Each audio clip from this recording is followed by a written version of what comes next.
ಮಹಿಳೆಯರ ಶಿಕ್ಷಣದ ಹಕ್ಕುಗಳಿಗಾಗಿ ಶಿಕ್ಷಣಕ್ಕಾಗಿ ಹೋರಾಡಿದ ಮಹಿಳೆ ನಾನು 1831ರಿಂದ 1897ರವರೆಗೆ ಬದುಕಿದೆನು.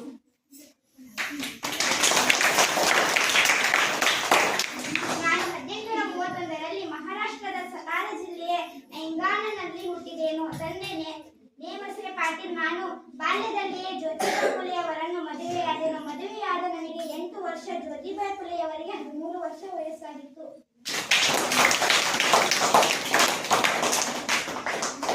ನಾನು 1847ರಲ್ಲಿ ಶ್ರೀಮತಿ ಮೀಚಲ್ ಅವರ ನಾರ್ಮಲ್ ಶಾಲೆಯಲ್ಲಿ ಶಿಕ್ಷಕಿ ತರಬೇತಿ ಪಡೆದೆನು. ಆಗ ನನಗೆ 17 ವರ್ಷ.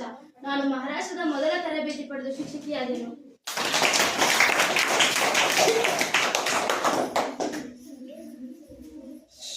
ಆಗಿನ ಕಾಲದಲ್ಲಿ ಹಿಂದೂ ಮಹಿಳಾ ಶಿಕ್ಷಕಿಯಾಗುವುದು ಧರ್ಮಕ್ಕೂ ಸಮಾಜಕ್ಕೂ ದ್ರೋಹ ಮಾಡಿದಂತೆ. ಪಾಠ ಮಾಡಲು ಹೊರಟಾಗ ದಾರಿಯಲ್ಲಿ ನನಗೆ ಸಗಣಿ ಕಲ್ಲನ್ನು ತೂರಿ ಕೇಕೆ ಹಾಕಿ ನಗುತ್ತಿದ್ದರು. ನನಗೆ ಸಗಣಿ ಎರಚಿದರೂ ಬೇಸರ ಆಗದೆ ಸಾಗುತ್ತಿದ್ದೆ. ಬ್ಯಾಗಿನಲ್ಲಿ ಒಂದು ಸೀರೆ ಇಟ್ಟುಕೊಂಡೇ ಹೋಗುತ್ತಿದ್ದೆ.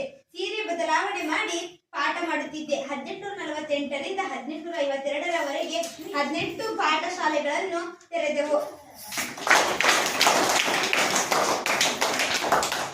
ಸಮಾಜದ ಅನಿಷ್ಟ ಪದ್ಧತಿಗಳಾದ ಬಾಲ್ಯ ವಿವಾಹ, ಸತಿ ಸಂಗಮನ ಪದ್ಧತಿ, ಕೇಶಮುಂಡನದ ವಿರುದ್ಧ ಹೋರಾಟ ಮಾಡಿದ ಮಹಿಳೆಯರಿಗೆ ಲಾಭ ಇದೆಲ್ಲ ಸಾಧನೆ ಪರಿಗಣಿಸಿ ಬ್ರಿಟಿಷ್ ಸರ್ಕಾರ ಇಂಡಿಯನ್ಸ್ ಫಸ್ಟ್ ಲೇಡಿ ಟೀಚರ್ ಎಂಬ ಬಿರುದು ಕೊಟ್ಟಿತು.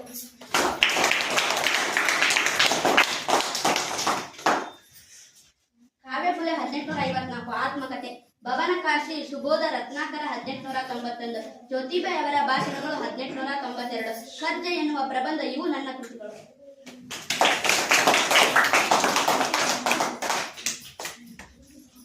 ಶಾಲೆಯನ್ನು ತೊರೆಯದ ಮಕ್ಕಳಿಗೆ ವಿದ್ಯಾರ್ಥಿ ವೇತನ ಸ್ಥಾಪನೆ, ಮಹಿಳೆಯರಿಗೆ ಪುನರ್ವಸತಿ ಕೇಂದ್ರ, ಹಿಂದೂ ಮದುವೆಗಳನ್ನು ಪೂಜಾರಿಗಳಿಲ್ಲದೆ ನೆರವೇರಿಸುತ್ತದೆ.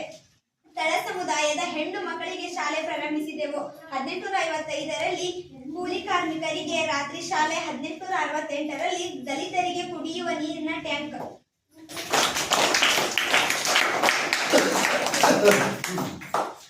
ನಾನು ಪ್ಲೇಗ್ ಪೀಡಿತ ರೋಗಿಗಳ ಸೇವೆಯಲ್ಲಿ ಇದ್ದಾಗ 1897ರಲ್ಲಿ ಕಾಯಿಲೆಯ ಸೋಂಕಿಗೆ ಬಲಿಯಾದೆನು.